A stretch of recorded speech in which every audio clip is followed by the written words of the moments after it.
അങ്ങനെ വലിയൊരു ഓട്ടപ്പാച്ചിലിന് ശേഷം ബെഡ്റൂമും കിച്ചണെല്ലാം ശരിയാക്കിയിട്ട് കുക്കിങ്ങിലേക്ക് കിടന്നു. ഉമ്മൻ്റെ ഓറെല്ലാം എളാമ്മൻ്റെ ഫുഡ് കഴിച്ചിട്ട് ഇങ്ങോട്ട് വരുന്നതാവോ.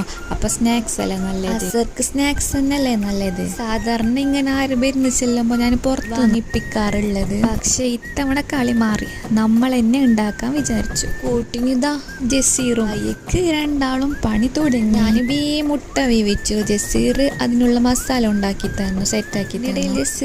വായൊക്കെ മുറിച്ചിട്ടാണ് ഞാൻ കഴിച്ചോണുണ്ട്. ഓനിവിടെ മുട്ടക്കെല്ലാം സെറ്റാക്കിയിട്ട് വെച്ചോണ്ടുണ്ട്. ഓൻ എൻ്റെ അടുത്ത് കട്ടൊക്കെ നിന്നിട്ടുണ്ടാണ് ഹെൽപ്പാക്കാൻ. സത്യം ചെയ്യുക ബായൊക്കെ നീളത്തിൽ ഇങ്ങനെ മുറിക്കാൻ എനിക്കറിയുന്നില്ല. ഞാൻ മുറിച്ചാൽ എന്തോ ഒരു കട്ടായി പോകും. ഓൻ നീളത്തിൽ മുറിച്ച് തന്നിനി. ജസീർ പെർഫെക്റ്റ് ആയിട്ട് മുറിച്ച് തന്ന എനിക്ക്.